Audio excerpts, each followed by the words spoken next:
Aujourd'hui à l'émission, Florence Malenfant nous parle de l'accueil d'un enfant handicapé dans sa famille et Simon Lessard nous propose une petite théologie biblique du handicap. Bref, on n'est pas du monde.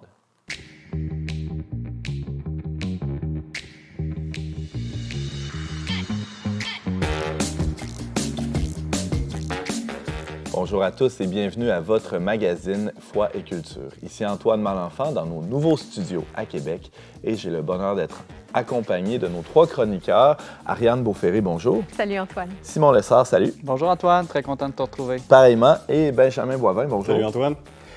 Aujourd'hui, à l'émission, on parle de l'accueil et de l'intégration des personnes handicapées dans nos communautés. Mais avant de plonger directement dans notre sujet, Ariane nous a préparé un petit topo sur la question d'où ça vient, le mot handicap. Alors, ça a une origine anglaise. On est au XVIIe siècle et il y avait un jeu de hasard dans lequel on allait disposer dans un chapeau, donc a cap, et différents objets de différentes valeurs. Et avec la main, chacun des joueurs allait piger au hasard un objet qu'il pouvait emporter. Donc, c'est hand in cap, handicap. Par la suite, ça a été réutilisé aussi dans les compétitions hippiques. Puis là, le sens du mot a vraiment dérivé. Quand un cheval était jugé trop fort, on allait lui donner un handicap. Donc, il allait devoir porter un poids supplémentaire ou faire une distance supplémentaire pour que finalement, tous les chevaux aient une même égalité des chances de réussir la course. C'était des jeux inclusifs. Oui, tout à fait, on peut dire ça, égalitaire. Là, on est au... Là, on est en 19e siècle en France. Donc, on est parti du 17e, 19e. Deuxième moitié du 20e, le handicap, ça a été utilisé dans le milieu médico-social. Ouais. Et c'était pour parler des notions d'infirmité. Et donc là, il y a tout un tas de mots qu'on n'utilise plus vraiment, donc inaptitude, impotence, invalidité, tout ce qui allait finalement évoquer une perte, une faiblesse, on englobait ça dans la notion de handicap. Et c'est une notion qu'on a gardée aujourd'hui, c'est celle de désavantage, en fait, de mise en infériorité. On parle d'un désavantage social. C'est utilisé aussi notamment la notion de personne handicapée. On a des définitions dans les lois. Par exemple, on pourrait citer celle du Québec, c'est toute personne ayant une déficience entraînant une incapacité significative et persistante et qui est sujette à rencontrer des obstacles dans l'accomplissement d'activités courantes. Donc c'est un peu long, mais il y a deux mots à retenir en fait. C'est déficience d'abord et incapacité ensuite. Déficience, c'est tout ce qui va être, ça peut être visible, donc ça peut être j'ai un bras en moins, ça peut être une anomalie, ça peut être une déficience mentale visible, ou alors ça peut être aussi invisible, ça peut être psychologique ou physiologique, c'est pas forcément visible en fait cette déficience. Mais c'est pas le simple fait d'avoir une déficience, c'est que cette déficience, elle va entraîner une incapacité. Ah voilà, parce que là, toi, tu as une certaine déficience, là, je te vois me regarder avec tes lunettes. J'ai des lunettes, je suis myope. Mais je ne suis pas handicapée parce qu'à partir du moment où je porte mes lunettes, je peux conduire, je peux aller au cinéma, je peux en faire toutes les activités dites normales du quotidien. Ouais. Alors qu'une personne handicapée, elle va avoir une déficience, mais on ne peut pas forcément la traiter ou on ne peut pas mettre des lunettes comme moi. Donc, par exemple, quelqu'un qui souffre du syndrome de Down, qu'on appelle aussi la trisomie 21, il y a des déficiences mentales, il y a des déficiences cardiaques, il peut y en avoir des hormonales aussi, et on n'a pas forcément de traitement pour ça. Et donc ces personnes, on n'a pas de lunettes pour ça. On n'a pas de lunettes pour contrer le syndrome de Down. Et donc ces personnes vont rencontrer des obstacles au quotidien. Pour simplement, face à ces situations de handicap, c'est finalement de retirer les obstacles dans la société et dans l'environnement pour mieux les inclure et que chacun puisse avoir finalement une vie semblable aux autres. Simon, je te voyais réagir. Oui, je me demandais juste si quelqu'un a un bras robotisé, je ne sais pas, ou une prothèse comme ça. Est-ce que ça veut dire qu'il n'est pas vraiment handicapé parce qu'il y a une prothèse comme tes lunettes? Ça peut être le cas. C'est-à-dire que si sa prothèse ne l'empêche plus de faire aucune activité dite normale, comme faire de la cuisine, je ne sais pas moi, avoir un emploi, se déplacer en voiture, s'il est capable avec sa prothèse, dans ce cas-là, le handicap, la déficience, elle est toujours là. On ne peut plus lui redonner son bras. Mais il n'y a plus de situation de handicap. Il n'y a plus de situation de handicap parce que il va y avoir toujours le regard des autres, bien sûr. Et il y a, par exemple, même moi, si j'enlève mes lunettes, je sais pas moi, elles se brisent pendant l'émission, je vais me retrouver en situation de handicap parce que j'ai pu pouvoir rentrer chez moi en conduisant. On essaiera plus tard. C'est ça. Quand tu fais de la natation, certaines activités sont quand même plus difficiles. Exactement, oui. Là, ça peut être handicapant, mais pas tout le temps. Ou alors, je peux pas devenir pilote de chasse, par exemple, parce que j'ai pas une assez bonne vue. Donc, mais il y a des handicaps qui sont plus gros que d'autres. Oui, évidemment. Merci beaucoup, Ariane. C'était très instructif. Alors, on accueille maintenant notre invitée du jour, Florence Malenfant.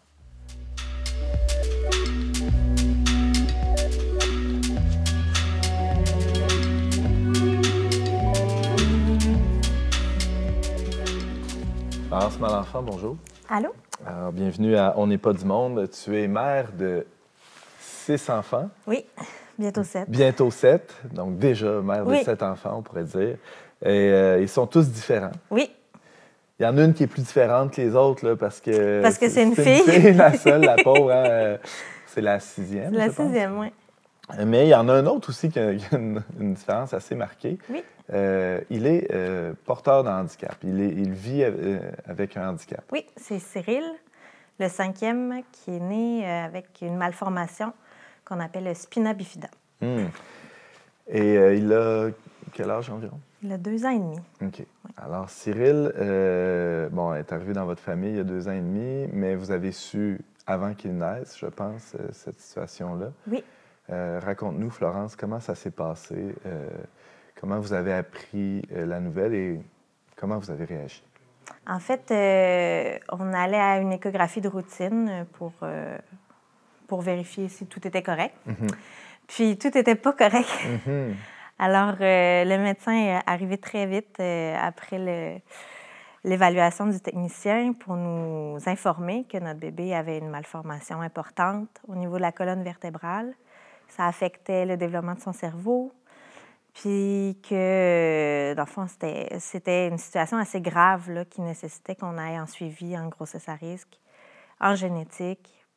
Puis, elle s'assurait qu'on ait le suivi dans un autre hôpital, puis elle nous laissait comme avec cette nouvelle-là. OK, alors vous avez tous su ça en 5 pleine minutes. poire, en quelques minutes. Oui. Puis on vous laisse à vous-même jusqu'au prochain rendez-vous. Vous allez avoir un appel pour voir la suite des choses. Alors, vous rentrez à la maison un peu sous le choc. Ouais. On est allé, en fait, en premier, on est allé voir la sage-femme. Parce que vous aviez un suivi sage-femme. On faisait un suivi sage-femme à la maison de naissance. Puis elle nous a accueillis. Puis là, on était un peu déboussolés. Là. On ne savait pas trop où se placer par rapport à cette bombe qu'on venait de recevoir. C'est sûr que moi, j'ai eu le temps de poser une question au médecin qui nous a annoncé la nouvelle. Pour moi, je voulais savoir rapidement si c'était une condition qui était viable ou pas. Parce qu'on a perdu un enfant en fin de grossesse il y a quelques années. Puis pour moi, c'était comme... c'était le scénario que je ne pouvais pas envisager. Je ne pouvais pas revivre ça. Puis quand elle m'a dit oui, elle a hésité un peu. Puis elle a dit oui, c'est viable. Alors pour moi, à partir de ce moment-là, j'ai été quand même rassurée. Mais en même temps, ça restait gros parce que aussi c'était de l'inconnu. On ne savait pas trop. Ça avait l'air très grave, là, selon ce qu'elle nous disait. Puis, donc, on est allé voir la sage-femme. Avec ton mari, là? Avec mon mari, oui. Elle nous a accueillis en nous disant qu'elle serait là pour nous, là, même si elle se sentait bien impuissante, elle aussi, par rapport à cette nouvelle-là. Parce qu'à partir de ce moment-là, les sages-femmes ne peuvent plus faire le suivi. Tu te trouves à être en grossesse à risque. Exactement. Alors là, arrive le 2e rendez-vous. Oui, quelques semaines plus tard, 1 semaine et demie plus tard, on a rendez-vous avec le généticien. Juste assez de temps pour que tu marines là, dans tes idées. Oui, que j'ai le temps de faire des recherches. que j'ai le temps de lire un peu plus. C'est quoi le spina bifida, Florence? Le spina bifida, c'est, dans le fond, c'est lors du développement du bébé, du fœtus. C'est très tôt, là, autour de la 12e semaine que ça se passe. Que le tube neural, la colonne vertébrale, ne se referme pas comme il faut. Donc, ça laisse un trou. Il y a plusieurs types de spina bifida, là, plusieurs degrés, si on peut dire. Puis, donc, Cyril, lui, a le degré le plus grave, le plus sévère, qu'on appelle un myéloméningocèle, où sa colonne est complètement ouverte, puis, dans le fond, du dos sort la moelle épinière, les méninges aussi. Puis, dans le fond, c'est ouvert, là. Il n'y a pas de peau qui recouvre ça. Il y en a où la peau est recouverte, il y en a où ça ne sort pas complètement. Puis, il y en a même qu'il y a un trou dans le tube, dans la colonne vertébrale, mais on ne le voit pas. Puis, c'est un spina bifida occulta. C'est assez commun. En fait, le spina bifida, c'est la malformation de la colonne qui est la plus commune, là. Il y a beaucoup de monde qui ont ça. Sans même s'en rendre compte? Oui. Ah ouais. Mais Mais voilà, Cyril, lui, on s'en est rendu compte assez vite. Là. Alors, vous arrivez à ce rendez-vous-là pour faire le suivi? Oui, exactement. Nous autres, on pensait avoir comme un topo général là, de ce que ça impliquait. Mais en fait, ce qui est arrivé, c'est que le généticien nous a présenté des scénarios assez dramatiques là, de ce qu'allait être notre enfant, de ce qu'allait pas être notre enfant non plus, avec des statistiques assez traumatisantes, là, je dirais. Là. Voilà. Donc, il nous faisait la liste là, du pire scénario, en fait. Ouais. Parce que le spina bifida, ce qu'il faut savoir, c'est qu'il n'y a pas deux personnes qui ont cette malformation-là, qui ont les mêmes symptômes. Donc, on l'appelle la maladie du flocon de neige, là. La malformation du flocon de neige, parce qu'il n'y en a pas deux pareils. Fait que nous, ce qu'on nous a exposé là, à cette rencontre-là, c'est le pire scénario du spectre. Là. Le flocon de neige le plus magané, avec le moins de branches. Là. Puis, on nous a dit aussi que dans 99 % des cas, les parents avortaient dans notre situation. Est-ce que c'est une pensée que vous avez eue à un moment donné? Absolument pas. Jamais. On a été vraiment en communion dès le début, mon mari et moi, là, sur cette question-là. C'était sûr pour nous qu'on accueillait cet enfant-là, qu'on voyait d'ailleurs déjà comme une bénédiction. Là. Pourquoi? Parce que nous, on était en démarche pour adopter un enfant handicapé. Avant ça, des démarches qu'on avait commencées 1 ou 2 années plus tôt. Pourquoi un enfant handicapé? Parce qu'on avait l'impression que c'était ce à quoi le Seigneur nous appelait, puis que ce serait bien pour les enfants, puis pour nous, dans le fond, de voir la faiblesse, mais surtout comment Dieu se manifeste là-dedans, dans notre famille. C'est pas nécessairement une malédiction. Non, exactement. Donc, voilà. Puis là, vas-y. Du jour au lendemain, sans paperasse, sans DPJ, on avait un enfant handicapé qui nous tombait dans les bras, littéralement. Là. Fait que... Comment ont réagi les frères et sœurs? Il y avait quel âge les plus vieux? Pas frères et sœurs, les frères. Oui, les frères à l'époque. Le plus vieux avait 7 ans, 6 ans. Assez vieux pour comprendre ce qui se passait. Assez vieux pour comprendre, mais comme quand on a commencé les démarches d'adoption, j'avais commencé à leur en parler. De c'était quoi, le handicap. On est allé visiter aussi Louise Brissette, mais je pense on l'a vu un peu plus tard, après le diagnostic. OK. Mais pour les mettre en contact, là, parce que Louise Brissette, qui a une grande famille, elle a adopté une trentaine d'enfants handicapés. Qui est à Saint-Anselme, dans Bellechasse, exactement. Dans les Aides-Chemins. Donc, on est allé la voir. Les enfants ont pu être en contact. Mais aussi, c'est sûr qu'il faut dire que mon beau-père, lui, il est paraplégique depuis 30 ans. Le père de ton mari? Le père de mon mari, quadraplégique. Il est en fauteuil roulant. Puis pour nous, pour les enfants, dans le fond, c'est pas... il n'y a rien de choquant là-dedans. Ça fait partie du personnage. Puis, dans le fond, il n'y a pas de... Il n'y a pas de malheur là-dedans non plus. C'est un homme qui est heureux de sa situation, de sa vie. Même ton mari l'a pratiquement Mon mari l'a presque toujours vu comme ça aussi. Donc, ça faisait la vulnérabilité ou, disons, parce qu'il y a une certaine dépendance aussi dans le fait de vivre avec un handicap. C'était pas quelque chose qui était complètement inconnu pour votre famille. Là, vous avez cette rencontre-là où on vous expose tous les scénarios. Pour vous, c'est évident que vous allez de l'avant. Avec cette grossesse-là, vient le moment où le bébé le bébé naît, vigoureux, comme un guerrier. C'était pas du tout le scénario auquel les médecins s'attendaient. Mais voilà, il était assez bien pour que je puisse le prendre un peu, ce qu'on pensait pas possible. Puis là, il est parti rapidement. Il s'est fait opérer dès le lendemain pour refermer la plaie qu'il y avait dans le dos, pour éviter les infections, tout ça. Puis, après ça, il est resté 10 jours en néonatologie, ce qui est franchement pas beaucoup.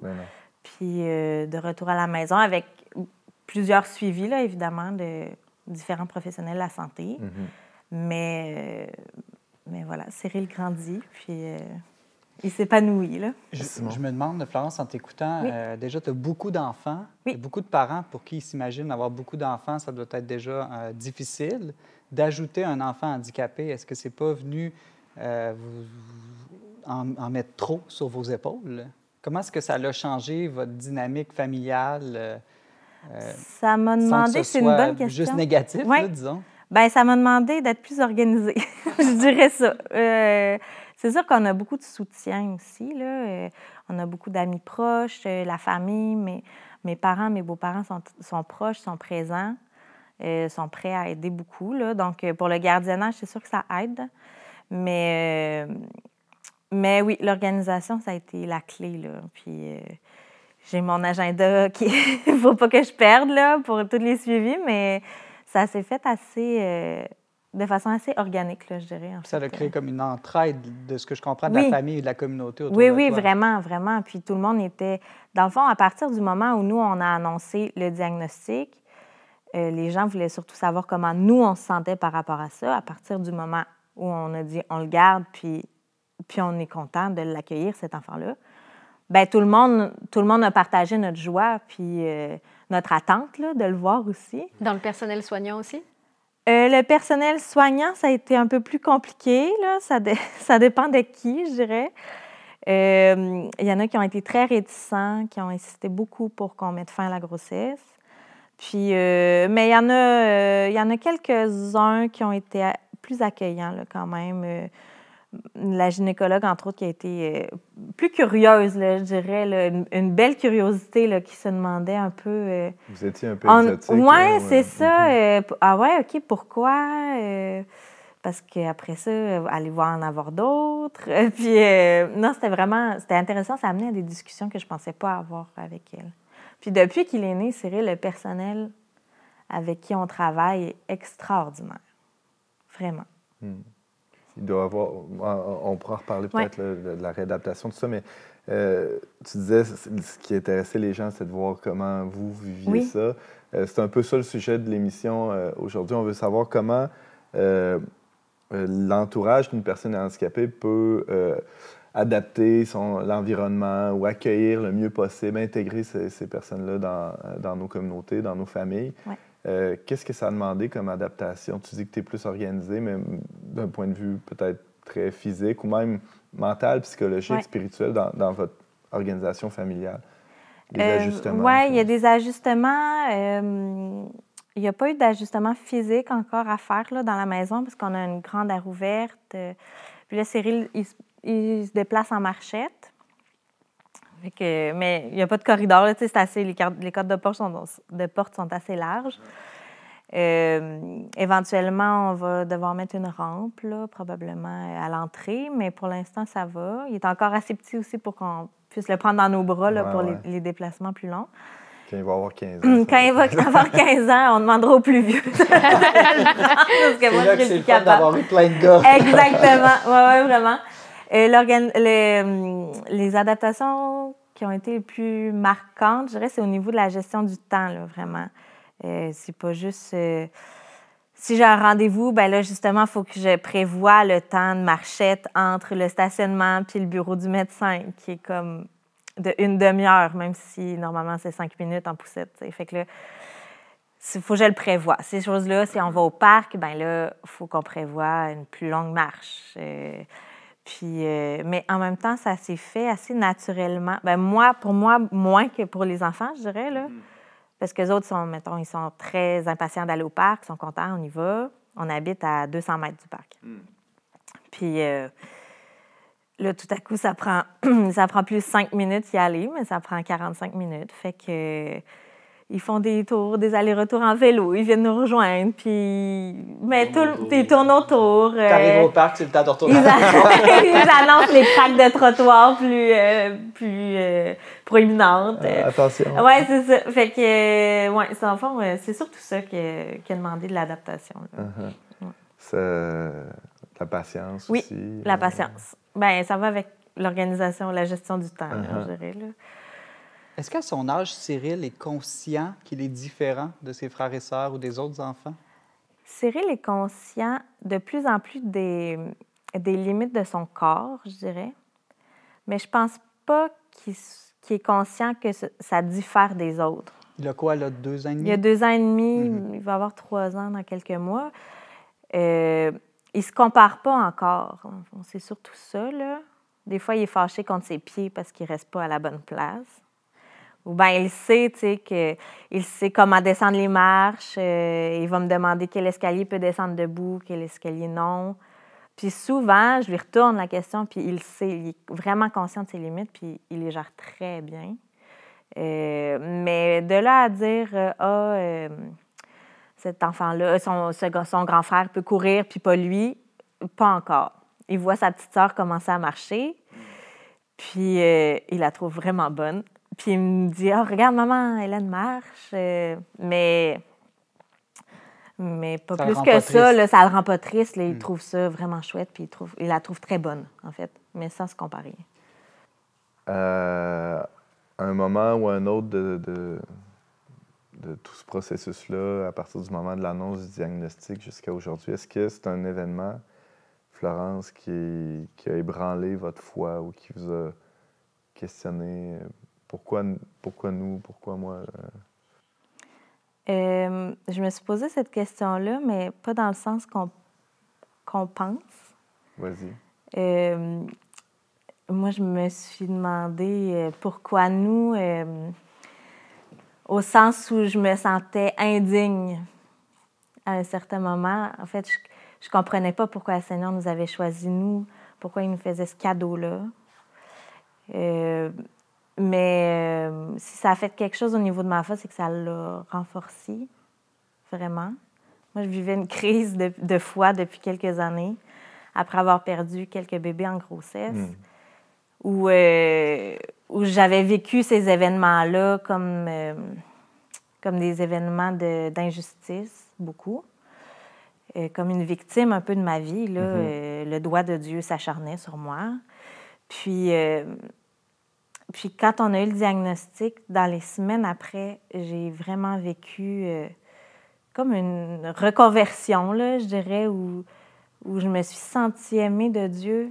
C'est comme si j'arrivais à relire les années précédentes à travers le regard d'amour de Dieu, puis comment il nous préparait, en fait, par ces événements-là, à l'arrivée de Cyril dans notre vie. Où on avait pu goûter la valeur de la vie, là, en la perdant.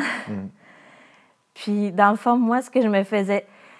Les grossesses après avoir perdu François, le bébé qu'on a perdu à 37 semaines, les gens demandent tout le temps « Ah, c'est-tu un garçon ou une fille? » Puis là, je disais « Un autre garçon », parce qu'on a eu plusieurs garçons après.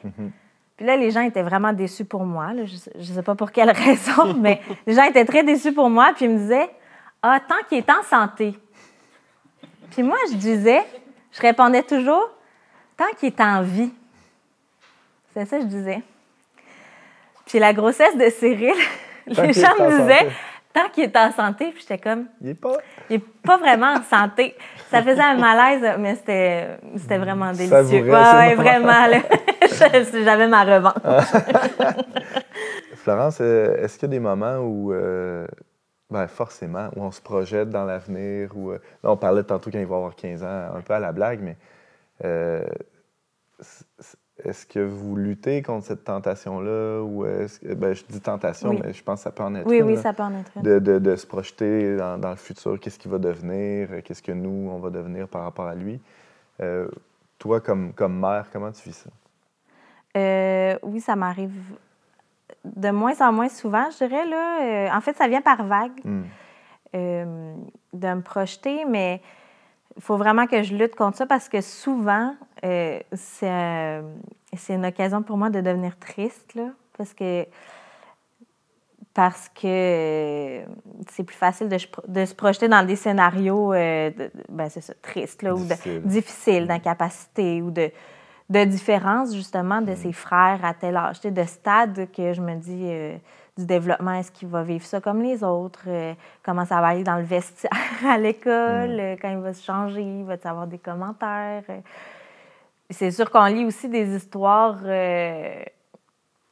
Moi, j'ai rejoint quelques groupes de soutien ou de parents. Oui, c'est ça, de parents ou de personnes en situation de handicap aussi. Puis là, il y a des parents qui s'inquiètent et qui posent des questions par rapport à des situations que vivent leurs enfants. Puis là, je me dis, oh mon Dieu, est-ce que Cyril va être confronté à ça? c'est sûr que pour moi, le fait qu'il soit entouré de frères, c'est quelque chose qui me rassure parce que je me dis, il va se faire défendre, mais en même temps, la réalité, c'est que je pense pas qu'il va avoir tant besoin que ça de se faire défendre. Je pense qu'il va... Dans le fond, mon rôle, c'est aussi de l'éduquer, lui, à mettre ses limites puis à parler pour lui. Puis à éduquer les autres aussi, dans le fond. Tu sais, il peut... Ça se dit, les choses se disent, là, il y a une façon de les dire, mais s'il y a des situations où les gens posent des questions, ou sont trop indiscrets, ou sont... Je sais pas, là... Il y a une façon de dire les choses aussi pour éduquer les gens, parce que souvent, les gens, c'est juste qu'ils savent, savent pas, tu sais, puis c'est plus du malaise que de la méchanceté, souvent. Mais en même temps, ce qui m'aide là-dedans, c'est de me rapporter à tout ce qu'on nous annonçait pendant la grossesse, qui ne s'est pas avéré, ou qui s'est avéré, mais différemment, dans le fond, puis qui s'est avéré, puis que, ben Cyril le gère très bien, tu sais. Oui, ses jambes sont pas super droites, puis il marche drôle, puis il y a d'autres soucis aussi, mais ça ne le limite aucunement. Donc, puis même si ça le limitait, ben il apprend d'autres choses aussi par ça. Tu sais, dans le fond, faut pas... faut juste pas que je me concentre sur ce qui peut aller mal. Comme tout le monde dans toutes les situations, comme avec n'importe quel enfant. C'est ça, j'allais dire. Ouais. Comme avec n'importe quel enfant. C'est sûr que si je regarde ma fille et je me dis, l'adolescence, ça va être quoi? Ben oui, c'est sûr. Mais l'adolescence d'Hélène m'inquiète plus que l'adolescence de Cyril dans les faits. Là. Ça va être aussi terrible que toi? Je sais pas. Merci infiniment, Florence, d'avoir pris le temps Ça me fait vraiment plaisir. De témoigner de ton rôle de mère dans l'accueil de Cyril dans ta famille.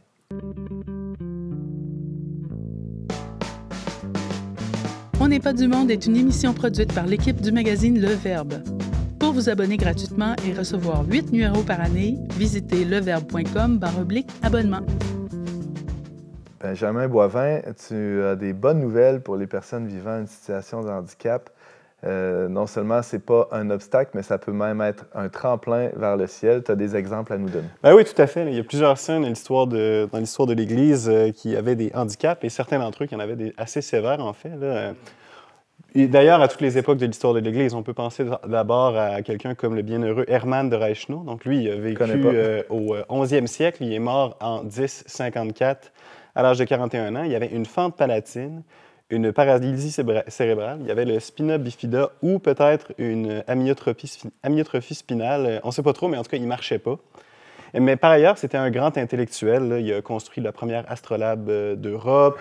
On lui doit d'ailleurs la composition du Salve Regina et du Alma Redemptoris Mater. Donc, vraiment pas un deux de pique. C'est pas rien, ça. C'est quand même des chants que... C'est des compétences variées, oui. Et probablement va chanter jusqu'à la fin des temps. C'est ça. Donc, il était non seulement un saint, mais aussi une personne qui a contribué à la culture occidentale jusqu'à nos jours. Fascinant. Rappelle-nous son nom, Hermann? Hermann de Reichenau. Alors, Saint Hermann, priez pour nous. Vraiment un chic type. Oui, pas pire, pas pire. Un autre saint vivant une situation de handicap dans l'histoire de l'Église. Je peux vous parler de Sainte Marguerite de Castello, qui est morte à 33 ans en 1320. Donc, elle avait plusieurs problèmes. Donc, elle avait une syphose, c'est-à-dire une bosse dans le dos. Elle avait les jambes de différentes longueurs. Elle était très petite. Elle était aveugle. Donc, ça, c'est vraiment une combinaison, on peut dire, gagnante. Elle a fait l'objet d'une canonisation équivalente très récemment. C'est le pape François qui l'a canonisée en 2021. Puis elle, en fait, la grande douleur de sa vie, la grande peine de sa vie, c'est qu'elle a été rejetée par ses parents. On sait qu'à l'époque, des handicaps de ce genre-là, c'était souvent vécu comme une honte dans la famille, dans la communauté. Donc, elle a été rejetée, cachée par ses parents. Éventuellement, en fait, elle s'est ramassée dans un monastère avec des moniales féminines qui l'ont également rejetée. C'est comme si sa présence dans le monastère faisait ressortir le péché en elle, puis elle n'était pas appréciée. C'était dur à tolérer. Elle a été rejetée par les moniales également, donc il a fallu qu'elle pardonne et ses parents et les moniales. Puis elle a fini comme tertiaire dominicaine, en fait. Et puis c'est une grande sainte qui a beaucoup pardonné et beaucoup souffert. Fascinant. Quelle vie édifiante, malgré toutes ces embûches. Peut-être un petit dernier, Benjamin. On passe du Moyen-Âge à l'époque moderne, puis on passe de l'Europe à la Corée. Alexis Kim Siu, donc lui, il a vécu au 19e siècle, il est mort en 1815. Lui était paralysé du côté droit de son corps. Donc, sa condition était quand même peut-être un peu moins grave, mais ça faisait quand même en sorte qu'il était impossible pour lui de travailler ou même de se marier. Et puis, à l'époque où il vivait en Corée, il y avait très peu, voire pas de prêtres. Donc, pour les quelques chrétiens qu'il y avait là, c'était des laïcs comme lui là, qui cherchaient à évangéliser. Et puis, lui, éventuellement, avec un groupe de chrétiens, là, il a fait l'objet d'une arrestation, mais plusieurs chrétiens ont été arrêtés. Puis lui, c'est comme s'il avait été ignoré par la police. Donc, il a fait « Hey, comment ça se fait que moi, je suis pas dans la gang, là? Puis, est-ce que c'est parce que je suis handicapé? » Il a été arrêté lui aussi. Il a été mis en prison. C'est l'inclusion jusqu'au martyr, c'est ça? Oui, exactement. On peut parler d'une inclusion assez radicale. Et puis là, on lui a même brisé la mâchoire en prison pour qu'il arrête de proclamer l'Évangile parmi les prisonniers. Et comme il était sévèrement handicapé, il était impossible pour lui de travailler pour gagner son pain, ce qui était le cas des prisonniers avec lui. Donc, il est éventuellement mort de faim à 33 ans, sans avoir pu travailler. Quelle héroïcité. Ouais, rappelle-nous son nom, qu'on puisse prier. Alexis Kim Si-yu. Et lui, c'est l'un de très nombreux martyrs coréens. Donc, il a été canonisé dans un groupe là, de martyrs. Et puis, il y en a eu d'autres depuis. Merci infiniment, Benjamin. Ça fait plaisir.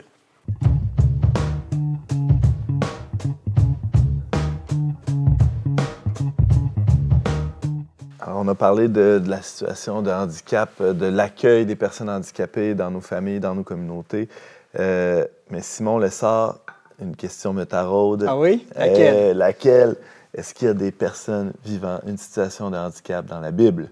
Qu'est-ce que vous en pensez ici sur le plateau? Il y en a beaucoup. Il y en a beaucoup. Quel nom vous viendrait spontanément comme personne avec un handicap dans la parole de Dieu? Tous les lépreux, déjà, dans les évangiles. Lépreux, oui, c'est vrai. Les paralytiques? Les paralytiques, les aveugles, les muets, les estropiés, évidemment. Il y a Moïse aussi qui bégayait, je pense. Exactement, c'est très intéressant, Ariane, que tu révèles ça. C'est une bonne gang, dans le fond. Oui, une bonne gang. Moïse bégayait, puis quand tu es appelé à être prophète, c'est quand même un bon handicap. Une situation très handicapante. Évidemment, c'est pour ça que je pense qu'il a un peu douté au début de sa mission. Aussi, je pense à David par rapport à Goliath, c'est-à-dire qu'au sens strict, il n'avait pas un handicap physique ou mental, mais disons, pour le combat, on peut dire qu'il y avait un handicap sportif assez grand, un retard, on pourrait dire, pour le combat avec Goliath. Il aurait fallu que Goliath se mette à genoux ou commence le combat assis, peut-être. Peut-être, oui, pour être plus égal. Ouais, c'est ça. Ça aurait été une bonne idée, mais c'est pas ça qui est arrivé dans l'histoire. Non, ça finit bien quand même. Oui, quand même. Il a utilisé une sorte de prothèse, un slingshot qu'on appelle en bon français. Sinon aussi, je pense à Samson, par exemple. Samson, il était fort, donc on ne penserait pas à lui comme personne handicapée. Mais ce qui est intéressant, c'est qu'il est devenu aveugle. Et c'est au moment où il est devenu aveugle qu'il a réussi à terrasser ses ennemis. C'est lorsqu'il est devenu faible qu'il est devenu fort. Exactement. Lorsque je suis faible, c'est alors que je suis fort. Tu citais Saint Paul, exactement. Et je pense que, en fait, si on relit attentivement la Bible n'est qu'une histoire de personnes avec des handicaps et Dieu passe à travers leurs faiblesses. Et c'est évidemment pourquoi? Parce qu'on voit mieux que c'est Dieu qui agit et non l'homme lorsqu'on passe à travers une personne qui porte une faiblesse. Toute la gloire est rendue à Dieu. Donc oui, et dans le Nouveau Testament, comme vous l'avez bien mentionné, Jésus se penche particulièrement vers les petits, les faibles, les malades, les pauvres. N'oublions pas que la pauvreté, l'exclusion sociale, c'est une forme d'handicap aussi qui nous empêche de faire plusieurs activités dans la société. J'aimerais ça qu'on s'attarde un petit peu sur le personnage du paralytique. Oui, fascinant. Dans l'Évangile de Marc. Simon, il y a beaucoup de choses à dire là-dessus. Oui, beaucoup de choses. Déjà, la scène du paralytique, c'est chapitre 2 de Marc. Si vous avez suivi la série de Chosen, il y a un épisode qui le montre bien.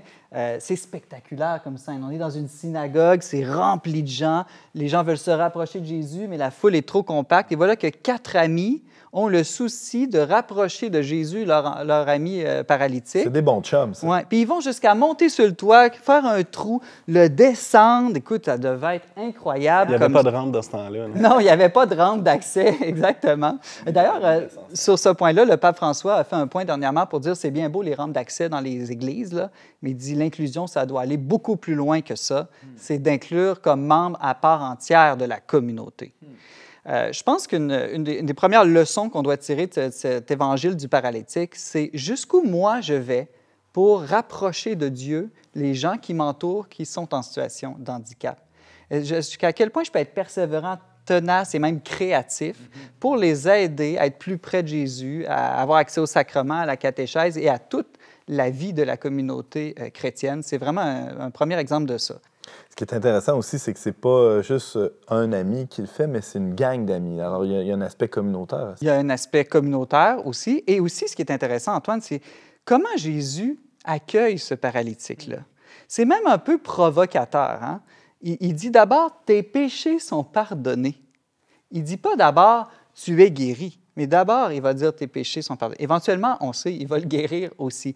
Et qu'est-ce que ça nous révèle? Que Jésus, quand il regarde une personne handicapée, il voit son désir le plus profond. Et il sait que le désir le plus profond de cette personne-là, ce n'est pas d'être comme tout le monde, d'être normal, mais c'est d'avoir la communion avec Dieu, la communion avec les autres. Et qu'est-ce qui est le pire de tous les handicaps pour réaliser ce grand désir-là? Bien, c'est le péché. Et donc, Jésus vient guérir son handicap le plus profond d'abord, et ensuite, il va guérir son deuxième handicap, où il voulait sûrement être guéri aussi de sa paralysie, mais toujours au service du véritable bonheur de l'homme qui est la communion.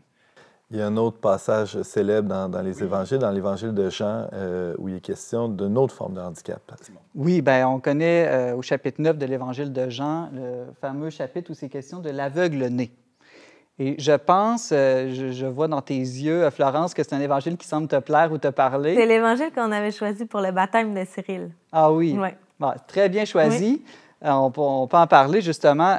Dans le fond, cet évangile-là va à la racine de toutes les questions qu'on peut se poser, et spécialement que peuvent se poser les personnes avec un handicap. Hein? Pourquoi je suis différent? Pourquoi je souffre? Pourquoi moi? Hein? On en a parlé tout à l'heure. D'où est-ce que ça vient? C'est la faute à qui, au fond?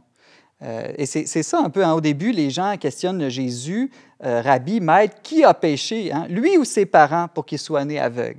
Et on connaît la réponse célèbre de Jésus, hein, ni lui ni ses parents n'ont péché, mais c'était pour que les œuvres de Dieu se manifestent en lui. Impossible de ne pas penser à un reportage qu'on a diffusé récemment dans le magazine Le Verbe, où on présentait le témoignage d'une jeune femme qui vivait en Iran avec un bras et une jambe en moins, et qui citait exactement cet évangile-là. Elle s'appelle Zara Gomari. Je vous invite à lire ce témoignage-là sur leverbe.com. Elle dit « Pourquoi je vis avec cette condition-là? Pour que la gloire de Dieu se manifeste à travers moi. » C'est quand même assez impressionnant de lire son histoire de cette manière-là. Oui, c'est une réelle conversion du regard sur le handicap. Plutôt que de regarder le passé, les philosophes diraient la cause efficiente, qu'est-ce qui a produit mon handicap, le manque en moi, on regarde l'avenir, le futur, c'est un regard d'espérance. C'est ça, non pas à cause de qui je suis handicapé, mais pour qui ou pourquoi.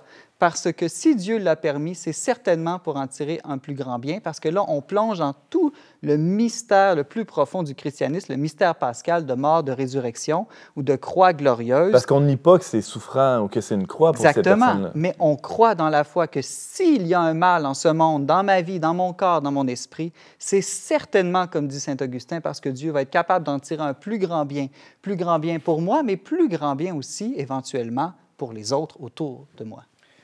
Parlant des autres, du point de vue communautaire, qu'est-ce que ça représente tout ça, Simon? Alors, il y a un texte que j'aime beaucoup, c'est dans la première lettre de saint Paul aux Corinthiens. Vous savez, c'est quand il nous parle du corps du Christ. Il prend l'image du corps avec plusieurs membres. Et à un moment donné, saint Paul, je ne sais pas s'il y a un peu d'humour, mais en tout cas, il y a beaucoup de génie. Il dit « Les membres du corps qui sont tenus pour les plus cachés ou les plus faibles, alors je vous laisse deviner c'est lesquels, sont absolument nécessaires. Hein? Ils sont nécessaires, entre autres, pour la vie. Ouais. Ils sont vraiment importants et pourtant, ce sont les plus fragiles et les plus faibles. Bien, en fait, là, saint Paul est en train de nous dire, dans votre famille, dans votre communauté, qui sont ces gens les plus fragiles et les plus faibles? Eh bien, ils sont non seulement nécessaires, mais peut-être même les plus nécessaires. Parce que, comme on l'a vu avec les personnages bibliques au début, bien, c'est probablement à travers eux que la grâce de Dieu, le salut va passer davantage encore. J'imagine que tu l'as vu un peu dans ta famille, Florence, comment la grâce a pu passer à travers Cyril. Bien oui, c'est sûr.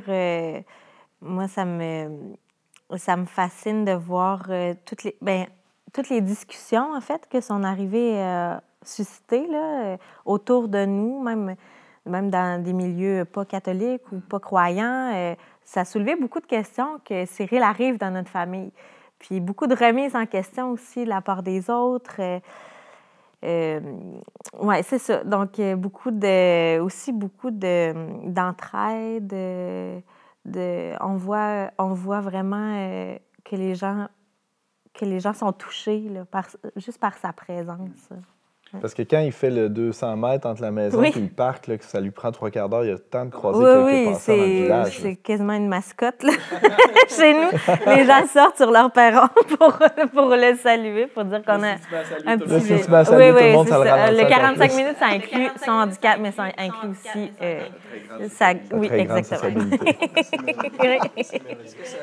Est-ce que ce passage de Saint Paul-là nous amène aussi à réfléchir? Une autre forme de conversion du regard, c'est pas juste qu'on est appelé à aider, à accompagner ces gens-là, mais c'est qu'on a aussi besoin d'eux. Il y a une réelle interdépendance. Donc, on doit avoir un souci mutuel. Saint Paul va dire, si un seul membre du corps souffre, tout le monde souffre, mais si aussi un membre est à l'honneur, tout le monde est à l'honneur. Voyez, il y a même aussi, je ne sais pas si vous êtes d'accord ou pas avec ça, mais le Conseil œcuménique des Églises, qui est un regroupement de plusieurs communautés chrétiennes, qui, elle, a proposé dans tous ses documents officiels de changer le mot « handicapé » par « personne aux potentialités différentes », dans le sens de regarder la différence de la personne, non pas seulement du point de vue négatif, comme un manque, mais aussi comme une occasion, un plus pour peut-être autre chose que les autres n'ont pas.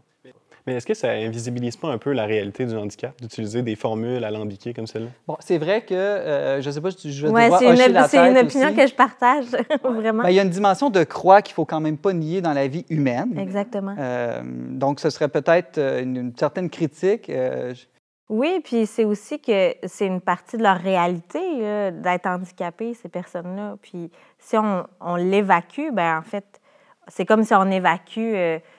une partie de leur réalité, de leur souffrance, de leur combat. Dans le fond, il faut nommer les choses. Je pense qu'il faut être capable de nommer les choses.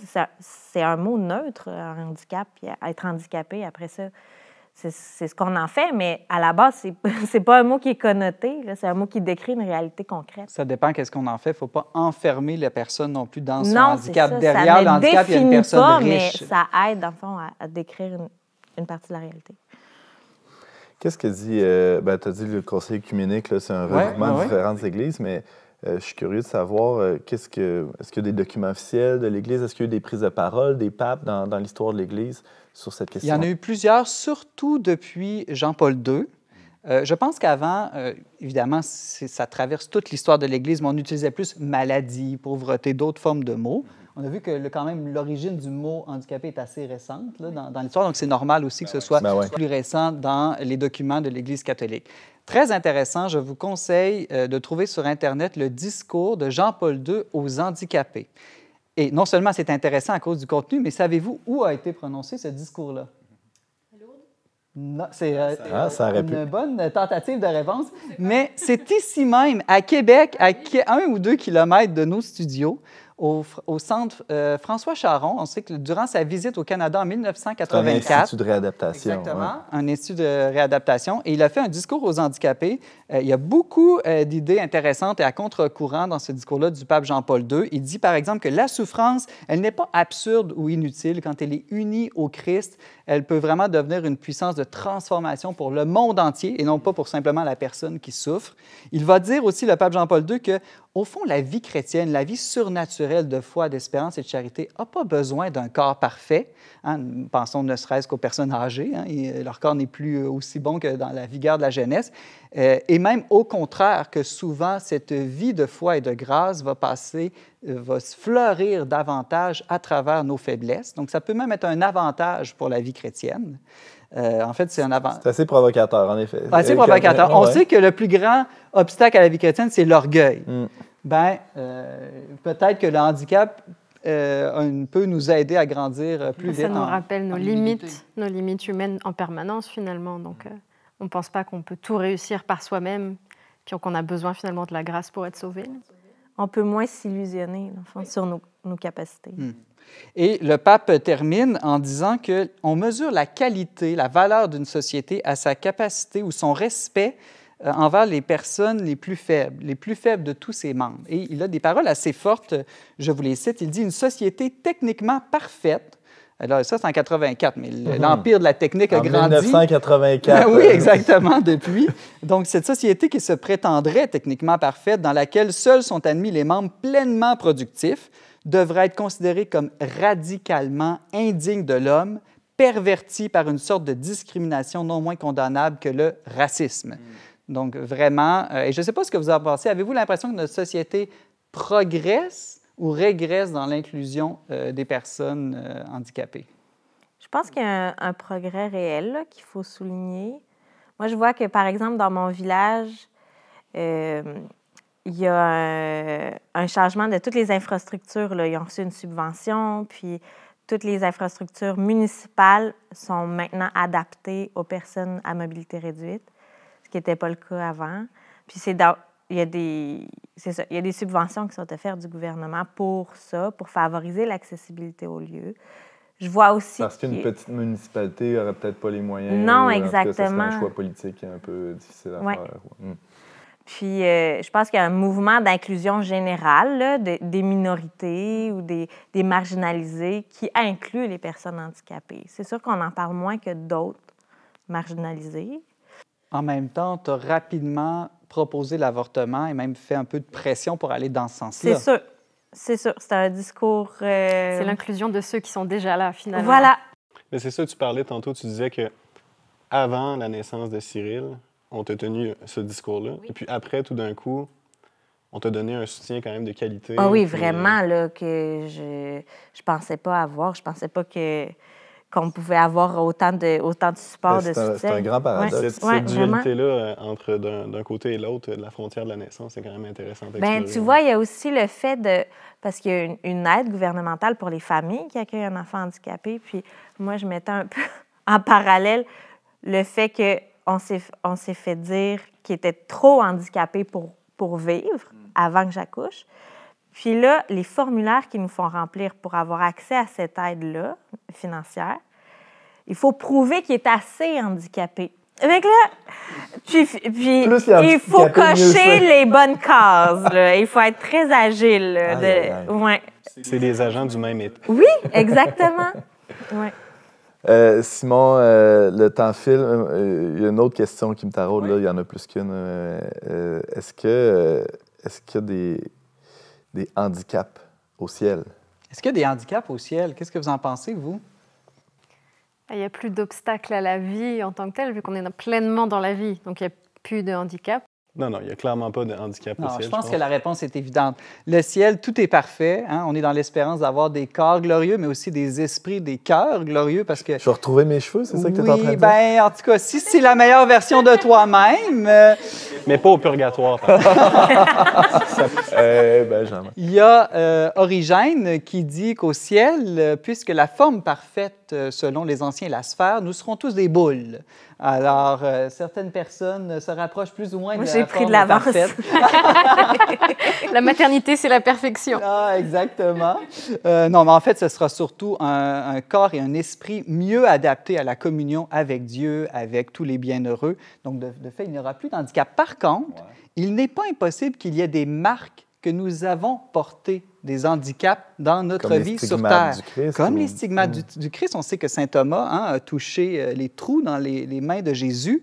J'ai vu des représentations de Saint-Pierre de Vérone, un dominicain qui a été martyrisé avec un coup de hache dans la tête, mais souvent ce coup de hache, on le représente avec une marque dorée sur la tête, comme pour représenter que c'est des signes de sa victoire, que sa croix, nos croix ont été des signes victorieux. Donc, peut-être que Cyril aura un élément de lui qui montrera que lui, il a vaincu, non pas malgré son handicap, mais par et à travers son handicap. Une marchette avec des diamants. Oui, c'est ça, des cannes dorées. Je sais pas.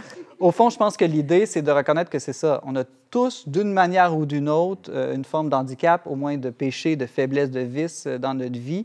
Et puis, l'idée, c'est pas d'être parfait tout de suite sur Terre, mais c'est de se réconcilier avec l'imperfection, avec nos limites, comme tu disais, Ariane, et de les utiliser pour faire comme les saints que Benjamin nous a dit, là, pour devenir saint, entrer dans une communion plus grande avec Dieu.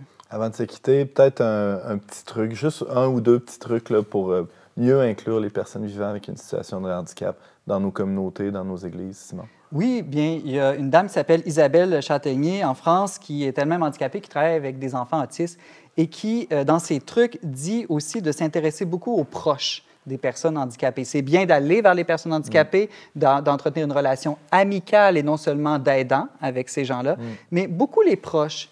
Parce que il y a aussi, ça peut être difficile pour eux. Et elle va dire, par exemple, bien, si un proche est malade, ça se peut que la personne handicapée ne puisse pas venir à la messe. Donc là, des fois, c'est en aidant le proche qu'on peut le plus aider la personne handicapée. Ah, c'est intéressant. Donc ça, c'est un point intéressant. Et autre point aussi, vraiment, elle va dire d'être persévérant et créatif. Parce que des fois, tu offres ton aide à une famille, un parent, une personne avec un handicap en chaise roulante, et elle va d'abord te dire « non, non, ça va ». Elle dit ça peut être une réaction normale et naturelle, mais ça ne veut pas dire elle me dit non, fait que j'irai plus jamais, je ne ferai plus jamais rien pour cette personne-là ou aller l'offrir. Elle dit soyez persévérants, soyez créatifs et surtout liez-vous d'amitié avec ces gens-là. Merci infiniment, Simon. Ça fait plaisir. Vous avez un commentaire, une suggestion ou une question pour l'équipe d'On n'est pas du monde? Contactez-nous via les pages Facebook et YouTube du Verbe Média ou écrivez-nous directement à onpdm@le-verbe.com. Selon la tradition, on n'est pas du monde. Et avant de se quitter, allons-y de quelques suggestions culturelles sur le thème d'aujourd'hui, l'accueil des personnes vivant une situation de handicap. Et je commencerai tout de suite avec Florence. Qu'est-ce que tu nous suggères? Moi, je vous suggère la lecture de la bande dessinée Le Petit Astronaute, qui est l'histoire d'une famille qui accueille un enfant qui naît avec une paralysie cérébrale. Ça déboussole complètement leur plan. Mais ils l'accueillent et l'intègrent dans leur famille. Et dans le fond, ce qu'on voit, c'est seulement leur réalité simple, les combats qu'ils doivent mener, mais c'est d'une beauté et c'est très émouvant. Un roman graphique, une bande dessinée? Bande dessinée. Bande dessinée. Oui. Ça s'appelle? Le Petit Astronaute. Merci beaucoup, Florence. Benjamin Boivin. Ben oui, moi, je vous parle de La Baleine, là, ce film, The Whale en anglais, ce film qui est basé sur une pièce de théâtre, un film de Darren Aronofsky, qui est sorti en 2022, qui est un film, en fait, qui concerne une personne qui souffre d'une sévère obésité, qui est dans les derniers temps de son existence et qui cherche à se réconcilier avec sa fille, de laquelle il s'est séparé là, pour aller poursuivre une relation particulière. Donc, c'est un film dans lequel il se passe beaucoup de choses. C'est un film qui est très dur, donc il y a des représentations très intenses ou difficiles de c'est quoi que ça implique là, pour cette personne-là de vivre avec une obésité sévère. C'est un film qui est aussi très touchant. Là. Beaucoup de gens qui l'ont vu. Très bien accueilli par la critique, entre autres, pour l'interprétation de l'acteur principal. Ouais, Merci beaucoup, Benjamin. Ariane, à toi la parole. C'est le livre qui est juste à côté de toi. C'est de Anne-Dauphine Jullian, Deux petits pas sur le sable mouillé. Deux petits pas, pourquoi? Mais en fait, c'est Anne-Dauphine Jullian, elle a eu 2 enfants porteurs d'une maladie génétique assez grave. Et elle s'en est rendue compte avec sa première fille parce qu'elle apprenait à marcher, puis elle marchait sur le sable. Et ses pas étaient un petit peu anormales. Ses chevilles étaient légèrement courbées. Donc, ils sont allés chez le médecin. Et alors là, le verdict est tombé. Maladie extrêmement grave, espérance de vie très réduite, très peu de traitement, maladie très rare aussi. Et donc, dans plusieurs livres, elle raconte tout leur parcours, oui, aussi médical, mais leur parcours de vie, familial, comment ça s'est passé avec ses autres enfants, son mari. Et donc, c'est un témoignage qui fait pleurer, parce que le dénouement, non, il est pas facile, parce qu'elle a dû finalement dire adieu à 2 de ses enfants dans des vies relativement courtes. Sa première enfant a vécu quelques années, sa deuxième, elle a vécu jusqu'à l'âge de 8 ou 9 ans, je crois. Mais c'est aussi un parcours de joie, un parcours où elle a beaucoup grandi, elle a pu approfondir sa foi. Et c'est un parcours où on rentre vraiment dans l'intime de sa vie. Donc ça permet aussi de comprendre qu'est-ce que peut vivre une famille qui est touchée par une maladie grave ou par des handicaps et comment est-ce qu'on peut comprendre cette vie et le sens de cette vie aussi. Qui est pas, c'est ça, une vie qui n'est pas dénuée de sens pour autant, même si la pas dénuée de sens du tout. Est bien présente, bien visible. Merci beaucoup, Ariane. Je rappelle le titre, Deux petits pas sur le sable mouillé, dis-je, c'est par Anne-Dauphine Jullian. Là, c'est une édition de poche, mais j'imagine que oui, ça se lit bien. Ça se lit bien. Merci beaucoup, Ariane. Simon. Alors, je vous propose de revoir un film que vous avez sûrement déjà vu, qui est drôle et touchant, Intouchable. avec entre autres l'acteur Omar Sy, donc qui raconte la vie de Philippe Pozzo di Borgo. Donc c'est une histoire vraie, hein, qui était un homme d'affaires de la noblesse corse, mais qui suite à un accident de parapente, hein, il me semble que lui avait un petit loisir. On a les loisirs qu'on peut. C'est ça, donc il est devenu paraplégique et bon, toute la relation avec son aidant, son auxiliaire de vie. Et aussi, il a écrit un livre qu'il faut lire, sur lequel est basé le film. Le livre s'appelle, le livre de sa vie, au fond, Le Second Souffle, qui est paru en 2001. Des choses qu'on sait moins de Philippe Pozzo di Borgo, c'est qu'il a été un grand militant contre l'euthanasie toute sa vie. Je dis toute sa vie parce qu'il est décédé il y a quelque temps, au mois de juin dernier. Il avait aussi une vie spirituelle. Il est allé plusieurs fois en pèlerinage à Lourdes.